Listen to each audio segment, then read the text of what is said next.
Hello everyone, it is Joe here from OmniPoke, the channel that brings you guys everything Pokemon. If you're looking for PTCGO codes, including the stuff from Lost Origin, make sure you check out the Potown store. You can get a 5% discount on your orders using that code OmniPoke.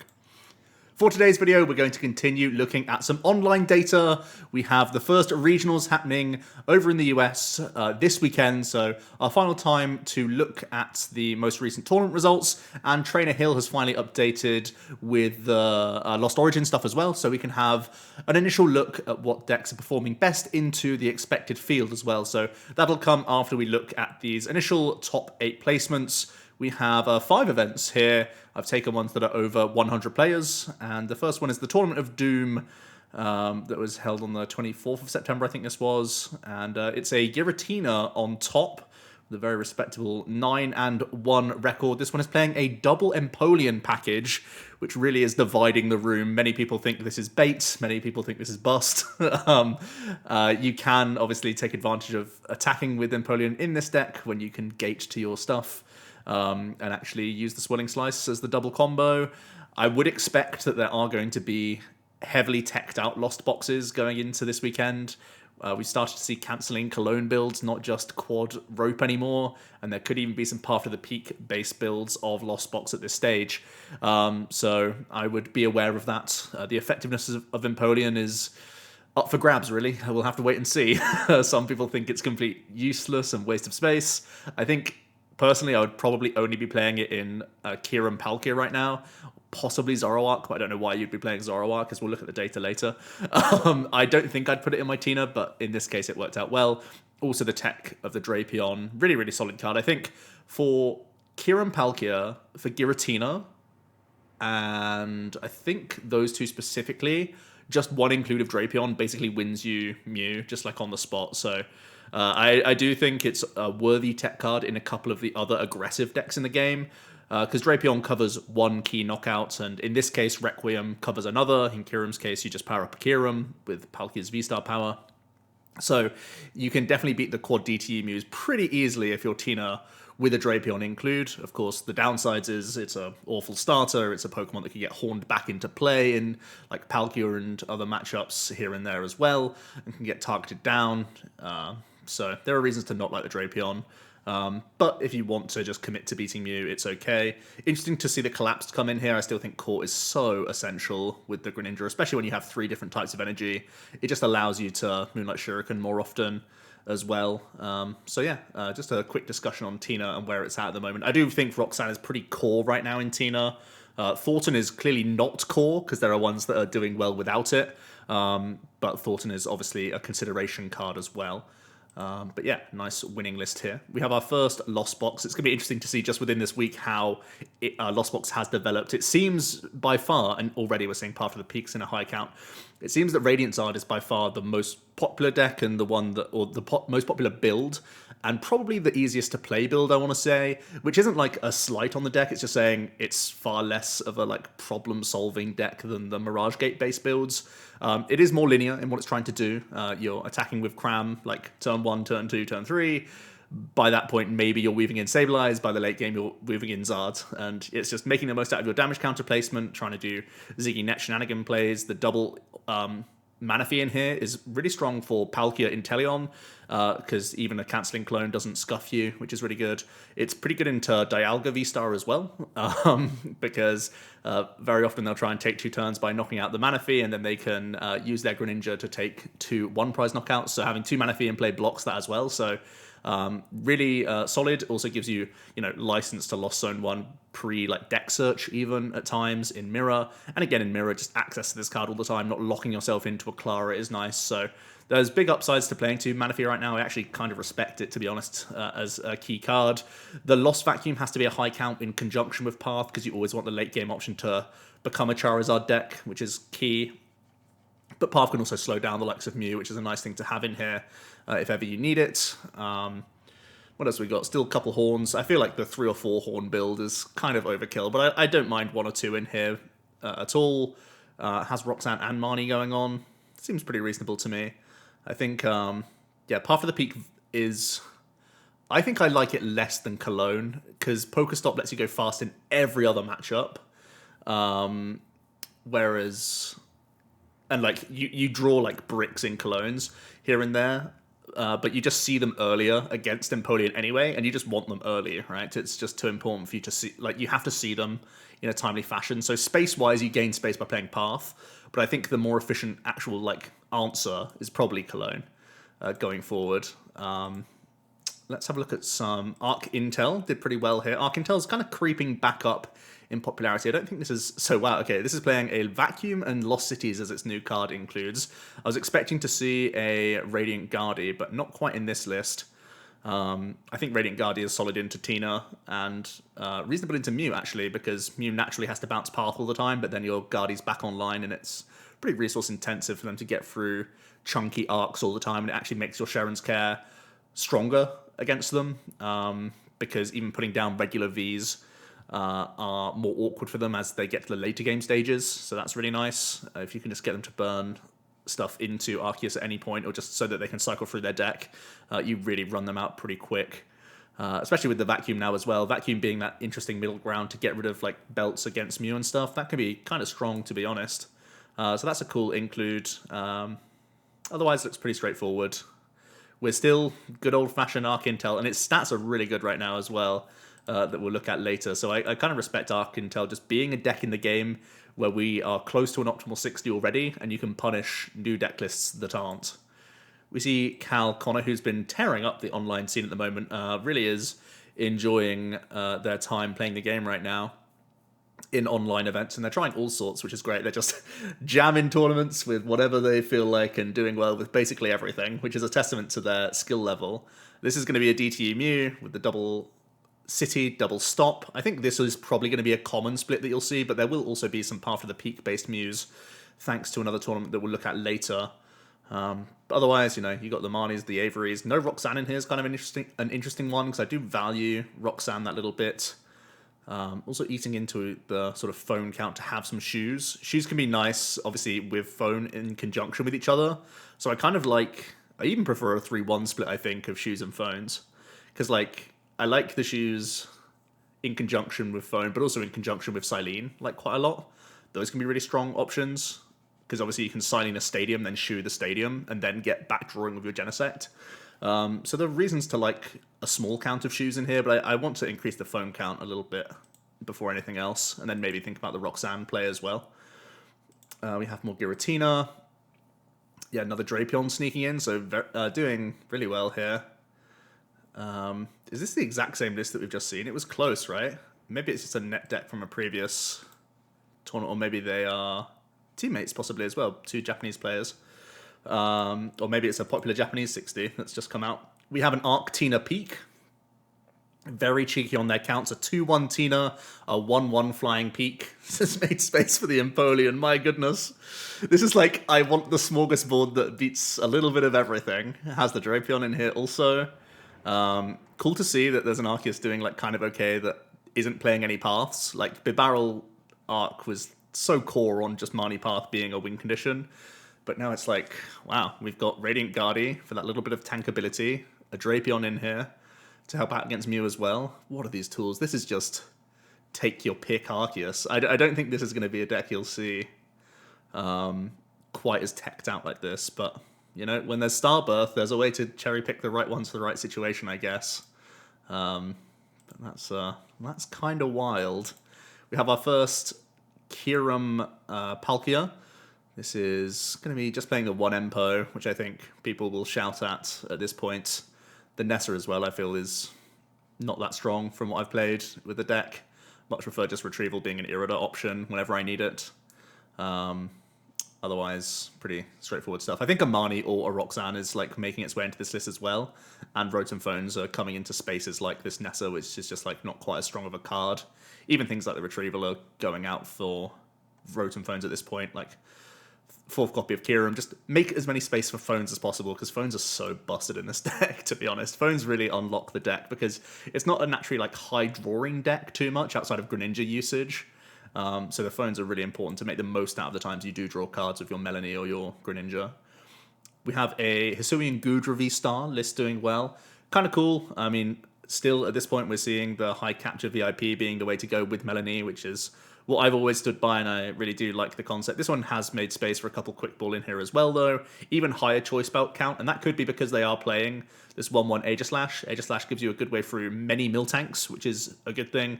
Also gives you type coverage into Kyurem, which is one of Gudra's worst matchups, certainly, but also max hack with that choice belt can be a finishing blow against V-Star Pokemon pretty quickly, and the 30 multiplier is already on the max hack, so adding a choice belt means you're one prize earlier at doing so, which is kind of cool. So yeah, just another way of playing Gudra. I would expect if any metal Pokemon is going to come into the list, it would be Zamazenta, just the regular V, because it's just a one-of, but making the statement that Aegislash is worthwhile is another thing that I think is just like kind of reasonable. I'm a little bit worried that this is playing no rods, so if you just like draw too many energies, your Mirage Gates are scuffed, but otherwise it's pretty reasonable overall. I do value the Hisuian in here as well, because Greninja's so strong. Kind of nice. So yeah, that rounds out the first tournament. Let's have a quick look at the metagame, what it was like just 4 days ago, I think this one was. Let me just double check that. Yeah, it was 4 days ago. So Lost Box was most popular, then Kyurem, Palkia, Tina, Mew, Palkintel. I think most people would expect these to be the top 5 decks in the game right now, so that's pretty representative of what I'd expect. I think Zoroark's starting to already dip in popularity. Gudra's kind of an interesting one because it's like okay into Lost Box, but we'll look at the data. We'll look at the data. I'll get there. I'll get there. Let's look at some more top 8s. There's the Limitless Showdown. So this is the biggest one, right? I'm sure this is the one that you've already looked at and people have already discussed. But this was also on the 24th, and it was like a 600 player tournament, right? It was massive. And we can have a look at the metagame. Lost Box, most popular, then Tina, then Kyurem, Palkia. So it's the same 5, just in a different order, I think, to what we saw. Reggie's as well popped up in popularity, which wasn't really too popular on the previous one. And Arkintel is creeping up in popularity, and I think that's something to actually take note of, because I think it could be a bit of a sleeper going into this weekend. But it was won by a really spicy Mew that played a Path of the Peak in there, as well as this hand disruption package of Roxanne and Double Marnie, which is very strong, and the Pal Pad. So really trying to just hit the opponent hard with that hand disruption when need be. I wonder if people will actually take on the Path, because I'd actually start expecting a decent amount of Mew Mirror now. It's doing like so well in recent regionals, getting some second and first place finishes, and now doing well in the biggest online events of the week. Maybe it's worthwhile just having the Path. It's also really good into Kyurem as well, to be fair, because if they are playing that Drapion, or even if they're not and they just take the early like Palkia V-Star Kyurem KO, you can Roxanne Path them back, and then they are kind of stumped sometimes. So Path isn't just a mirror tech, it's also good for Kyurem Palk if you expect it. So maybe it could be worthwhile. I definitely respect the Roxanne in Mew though. And initially I was like so heavily like I have to play Fusion Strike Mew. The more I've played this DTU Mew though, I can see the reasons why you'd be tempted to still play this list even with Drapion running around. Like at first I was like, it just can't be a deck in the format if Drapion's a deck, you know? You just insta lose. But when you're playing the hand disruption build, you can probably still get there sometimes. Again, we'll look at the data. I keep hinting at the data. I've just looked at it and had to start making a video. Let's look at Kyurem Palk, also doing really well. So this is the double Empo, the high Rotom Phone. And I think this will be the net deck 60. If I was expecting anything coming up against a Kyurem Palkia, this would be the 60 that I would think about when I start looking through like discard piles and stuff like that, what to keep an eye out for. Double Emp with the Wash is pretty annoying for a Lost Box to deal with. The Wash Water can also double up as being a helpful card into Giratina. So I could see even like a second copy of Wash coming into the deck. Again, it's another card that I've sort of U-turned on. Initially, I was like, I just want more basic energies. I don't want to whiff out on Star Portal and whatnot. But the more I played with Wash, the more I think it's like just a strong card in the game right now in the meta. So have sort of flip-flopped on that. Possibly I could see third Kyurem coming into the deck list, but overall this is a really, really strong 60. The archetype is strong as well. And I think it'll be a popular deck this weekend. We have an Arkintel, which is kind of leading the charges to the return of Arkintel. Playing 70 hit point Sobbles, which is definitely a statement. I don't know if I go the full 3 70 hit point Sobbles. There's an argument to playing like even a 2-2 split, because if you're in that really panic situation, just keep calling for one other Sobble could be okay. I do know that, of course, heavy echoing horn builds will just completely capitalize on any amount of 60 hit pointers. So I can see why they're at full 70, but I think keep calling is too important still. I think maybe a 3-1 split is the most reasonable because of how often you will still choose to attach to an Arceus. But this is, it's only playing 4 quick, only 2 ultra, and only 2 captures. So it's not like the highest odds of just getting that arc anyway. So I would want that keep calling option, I think the 70 hit point sobbles make more sense if you're just playing like 4 quick, 4 ultra, So you just have those extra outs to arc, so you don't have to worry about not attaching to an Arceus. And the Starmie, I think, is just probably wrong, personally. I don't know if I'd play Dunsparce going into this tournament. I mean, the only relevant fighting stuff is, like, stuff that could get randomly Mirage Gated to as, like, 2 prizes, probably. Or just, like, a Regirock. I don't think there's anything else worth worrying about, right? I don't know, kind of mid on the Dunsparce. Also, it's another Pokemon that you basically are not allowed to discard against Lost Box or start or put into play or whatever. Guru is kind of nice. It lets you chain the Sharons just that much more, and you can see the double Sharon, double pad. It's okay, and it's like a chunky enough Pokemon that you can put into play to save yourself against Marnies and whatnot. That it's not just a complete liability. It's playing the Parasol and the Big Charm and the Lake. Don't know how much I like Lake, honestly. I think just the Guardi's enough most of the time. But yeah, more Arc Intel doing well. Some interesting ideas being brought to the table with 70 hit point Sobble. It's been a while since we've talked about 70 hit point Sobble. Back in the Dragapult days was the last time we had to think about it. Then we have Dialga, which is a Lost Zone build of Dialga, which I have tested out a lot, actually. Really enamored by the idea of this deck getting 4 more sources, and they're actually better than sources in a lot of ways, the Mirage Gates, because they can go on to Greninja, they can go on to Luminion, giving you just more attacking threats. You have a Cram that is obviously allowing you to just like manually attach your way through the game onto an Dialga V-Star as well, while still putting relevant damage into play, setting V-Stars and V-Maxes up, or just taking 1 prize knockouts is really nice. I do think this is light on consistency from what I've tried so far. I've had a number of games where I just have like 1 flower select, please be like a ball search to get me in the game. So I would try and tinker a little bit here. I definitely also like third water. It's just too important to have shuriken options, and even attacking with Luminion's important.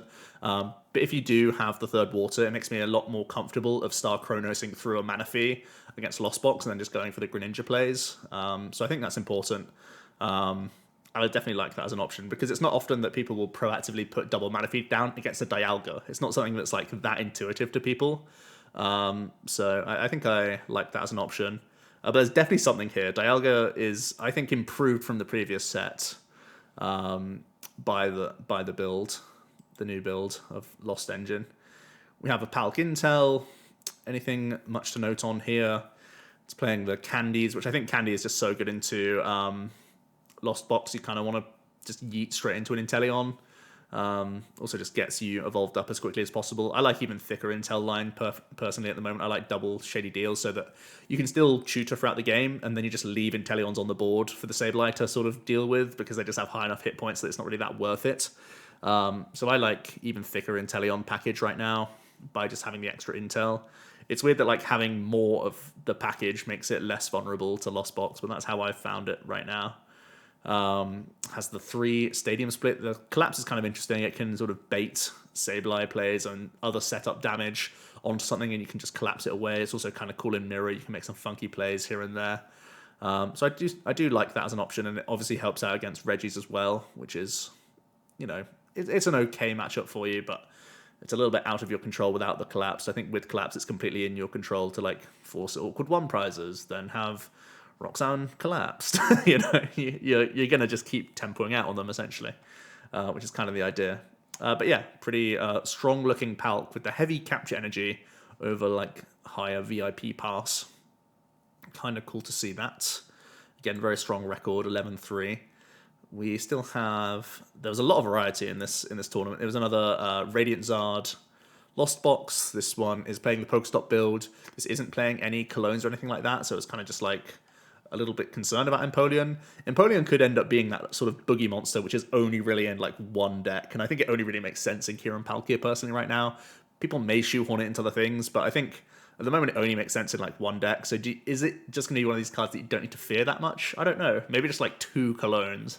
Is that living too far on the wild side? I don't know. Maybe that's propaganda from me. We'll have to see.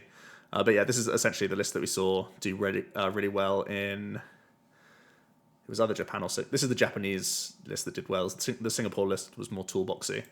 So yeah, just very solid deck that has more reps in now. Then we have the Goodra doing really well. This is just very straightforward build that I think is close to my initial thoughts. Made some intelligent changes by having some ropes in here as well, and the Roxanne. I think Roxanne's just a really good card to have in general right now. So yeah, this is probably the deck I would like if I was going to play Goodra. I would lock into this 60 right now and just like run it with that. I think it's probably the best way to play the Goodra, but I am a little bit concerned about Goodra based on the stats. Again, we'll get there. We have an Arc Goodra with Radiant Guardi, proving to be a solid option in the game. Crystal Cave is a real win against Lost Box, especially with Hyper Potions in here as well. And even Big Parasol, it's like so overkill. I guess the Parasol is also here to stop Requiem, of course, so you can Guardi up and Goodra up or whatever and Parasol at the same time. Kind of cool. Still has that same sort of shell. Very, very similar to an Arc Dura, really. You lose out on Moisture Star, but you gain healing from Cave and Hyper Potion, so I guess it's kind of a decent trade-off. So it's probably just like as tanky of a build. I still need to record this deck list, actually, or something similar to it, because initially I was like, why would I play this deck when I'm not allowed Moisture Star? Moisture Star is busted. But obviously you sort of replace some of that healing for different healing. And, Moisture Star barely ever gets like full value where it's healing more than 120 anyway, because you're already having this reduction coming into you. So probably makes a good amount of sense, to be honest. So that rounds out the Limitless Showdown. Again, quick look at the metagame there. Just more of the same things. I think other things to note about this tournament, Vikavolt popped up and did well. I've done a video on the channel already with it. I think those are kind of like the standouts. Blissey also did well with like a high mill tank count, so that's another thing to sort of respect and be aware of. Blissey, similar to the Arc Goodra that we just talked about, just having that high Hyper Potion count, really annoying for the Lost Box, essentially. But significantly worse against like the Tina builds and stuff. Then we move on to Moji's Dojo number 6, and this was won by Lost Box. Again, Charizard build coming way out on top over the rest. Having the Paths in here again as the option. Just a couple vacuums makes me a little bit queasy, because when you come up against opposing decks that play Path as well, it's like, will your Charizard ever actually work? Especially if you're getting hit with Marnies and Roxannes by your opponents. I don't know if it will, so I'll stick with my Colognes, I think. We have Tina in second. Again, the Empoleon Drapion. So, I've been hating on Empoleon a little bit and saying it's only made sense in one deck, but if you can get to gate quick enough, maybe this is just a mirror smasher, And I can see the Drapion as well being a good card in Tina. Just like gives you that license to roam freely. Here's a list with no Empoleons or Drapes, though. This is just playing Collapsed and Sinnoh. Collapse has been pretty popular recently, actually. Maybe this is just one of the better ways to deal with Sableye Sprinkles. You just like leave something, then get rid of it and buy that turn. I think it's better in closed deck list than open, so it's funny that it's been doing well in open deck list. We have Arc Intel doing more good. This one has Cheryl in here, pretty sneaky. Also the Raihan. I definitely like Raihan right now for Intel. No Cologne of its own, which is a shame. I really like Cologne as well for Radiant Greninja plays. But I guess they're saying Cheryl's good enough to win like one prize matchups and a few other things. Also has Big Charm in here. Maybe trying to make life that little bit more awkward. So we really are narrowing down to optimal Palk Intels at this point, I feel. There was loads of them that did well in this tournament. We have another Goodra build doing solidly. Again, I'm so proud of my initial 60. Weird flex, but okay. Fantina coming in as a one-of in this deck list, but otherwise it's just the 60 that I built, basically. I love to see it. We have Palk Intel, again, the sneaky Empo. I really don't know what one's doing in this day and age, really. Maybe because it's like open deck list, you know, like your opponent has to not play ropes proactively or something. Like, I feel like one Empoleon's better in open deck list than closed, because their awareness of the card being in your deck makes them play differently, I guess. Even if it doesn't even come into play, it sort of makes them play their resources differently. But I think in tournament, it's just going to be quite poor. Just my opinion. We have a more straightforward Arc Intel here. Sinnoh's getting popular, though. Kind of interesting. Obviously trying to slow down these... Or, yeah, slow down Mews and stuff, right? I don't know what else it's really for. But I don't think it's that good against Mew. They have so many Stadium bounces. We have a Kyurem Pulk, again, doing pretty well. Again, a list that I like to see with a couple phones in here weaved in. I like this support account pretty well. The Drapion is just respecting Mew, which is reasonable. Yeah, again, another 60 that I really like of the Kyurem Pulk, doing very well. Nice to see it.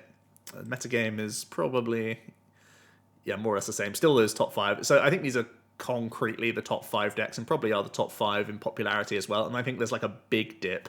Maybe Arc Intel creeps into that like 6th most popular deck, but I think these are the top 5, and I think we're basically just going to share the riches between those 5 decks going into the next few tournaments. We have a couple late nights to round things off here. First is won by a Mew VMAX.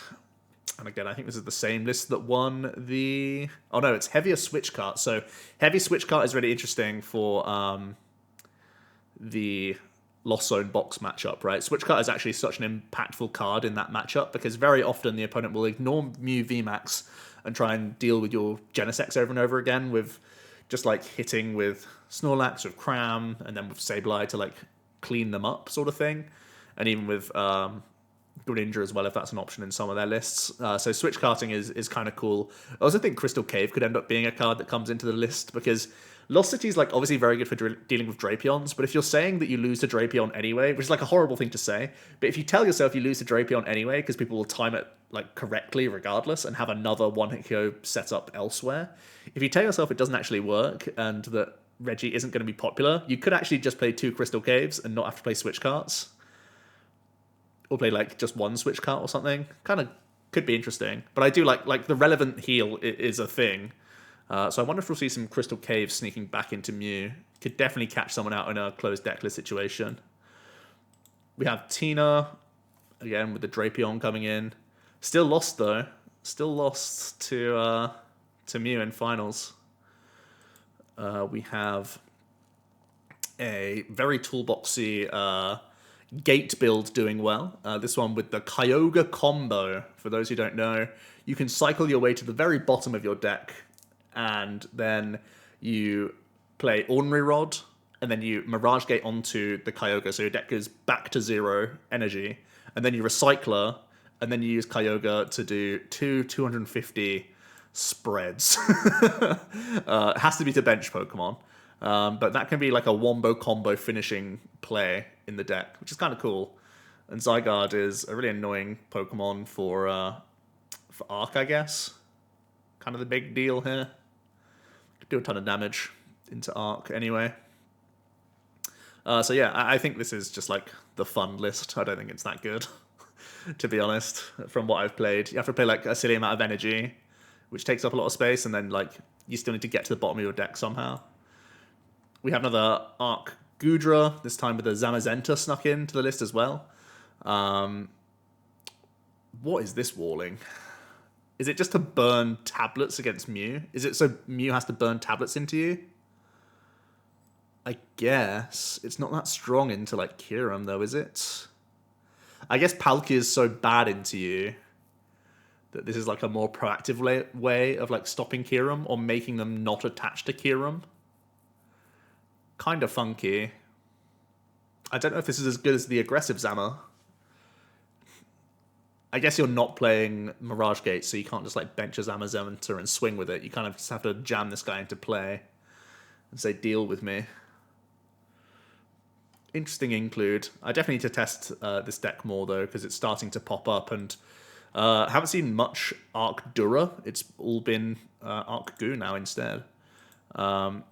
We have another... Oh, this is not a Mirage Gate build, but it still plays Snorlax. It plays Twin for Snorlax. I was going to say, like, as soon as I see Lax, I'm like, where's the gates?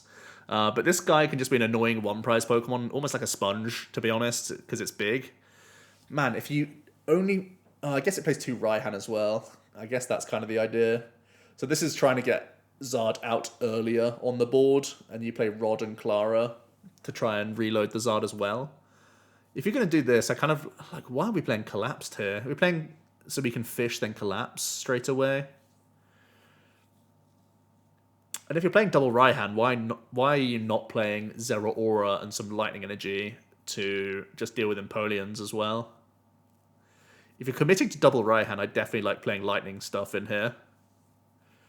Interesting choices, but yeah, it's kind of funny how happy we are to wait with our Zard in these sorts of decks. It does sort of show how good Cram and Sableye are, but yeah, my initial builds of Radiant Zard were like definitely play Basin at least, and like maybe play Twin. And now we're not seeing any of that. But yeah, earlier Zard, pretty good. Even in Mirror, it's kind of good because Cram obviously doesn't hit for weakness and it's a big guy. Not sure how much I like the Lax though. The Collapsed are interesting though. Again, kind of like Mirror-like and maybe allowing you to get rid of Luminion. Helping you play around Horn, that sort of stuff. Answers on a postcard for Collapse because it is popular right now. Really popular. We have a Palkia Bibarel coming in. This is similar to just Tord's deck list, right? I think this deck definitely should be playing double Empoleon as well because it has the space. Look how many just like 4-ofs you play. This essentially tries to out-consistency other decks in the format, and that's its win condition. I feel like you can tech it out that little bit further, though. Like, you could play your own Cologne for players with Greninja and Boss or cross-switchers. You could play, like, Ziggy and Net and stuff. I know one of my friends has been playing around with this for a long time.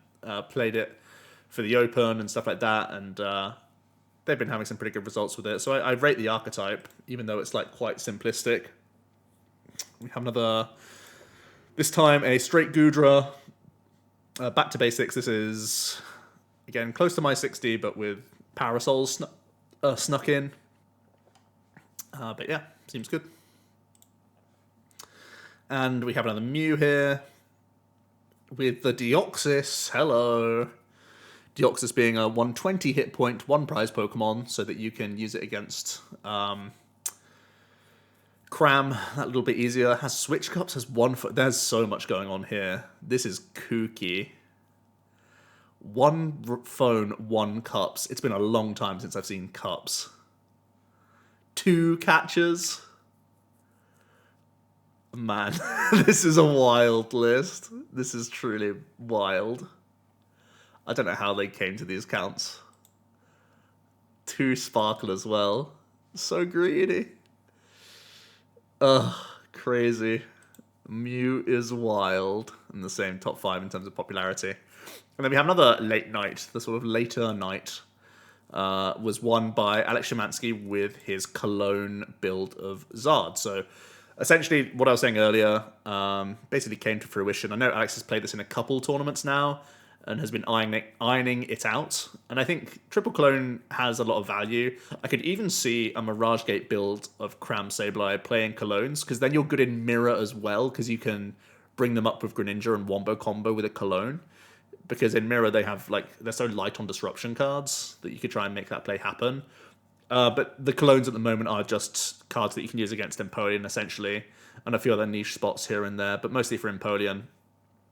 And the upside is you get to play Pokestops, and that's just like a great thing to have in the deck. I like the Fogs coming in here. The 1 Quick Ball, kind of fine. Yeah, I think Alex is obviously a very good player. I like almost all the counts here, to be honest. It makes a lot of sense. I'd maybe think about cutting a Psychic for a capture, just for some min-maxing. Could even cut an Air Balloon for a capture.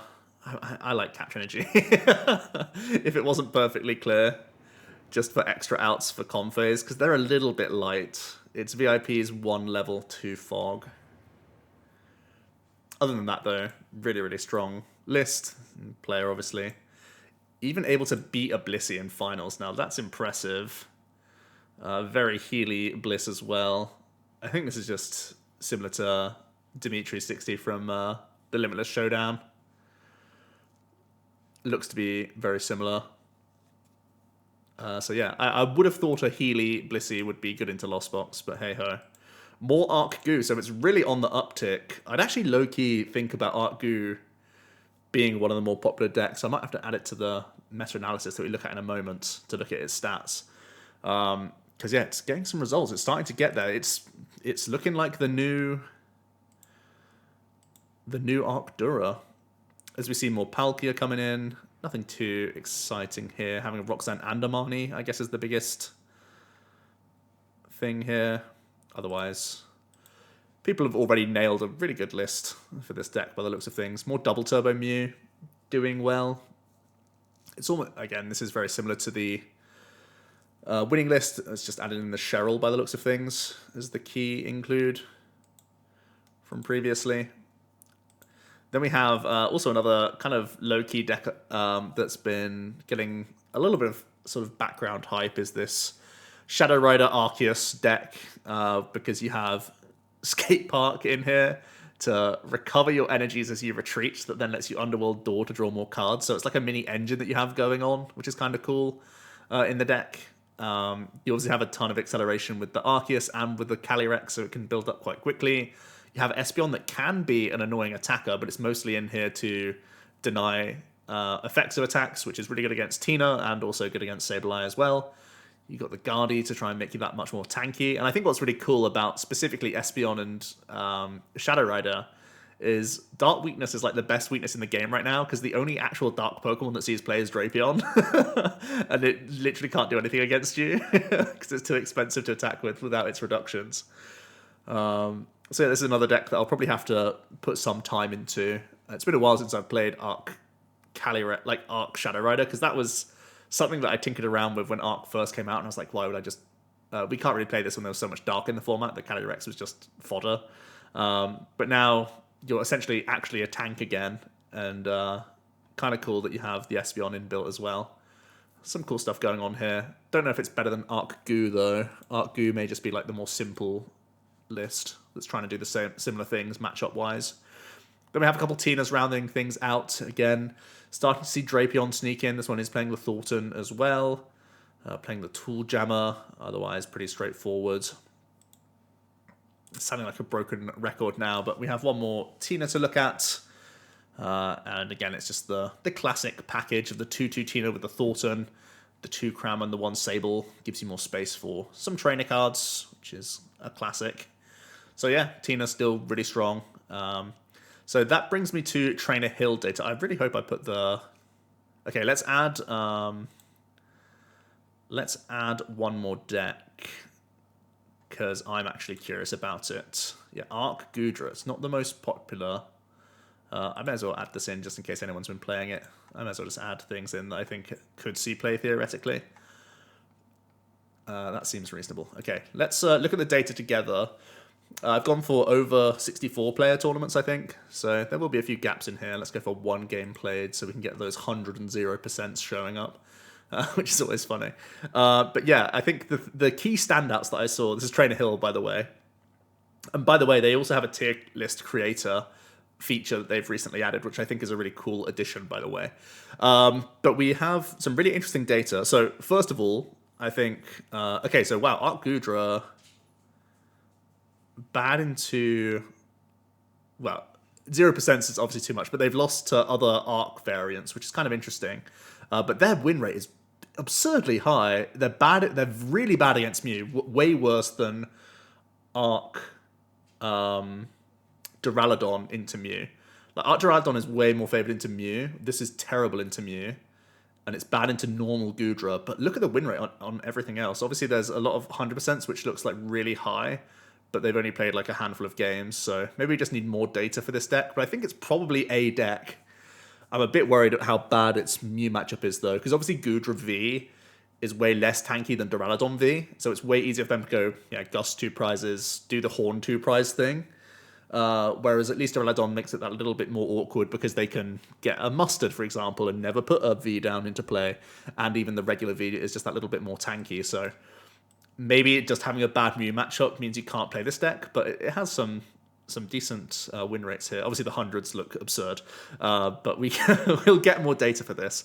What I was really looking at, actually, was firstly how bad regular Hisuian Goodra was. Like, we're seeing some results, but it has, like, some high 60% and then some, like, 30 and 20s, so it feels too much of a dodge and weave deck in the format for me right now.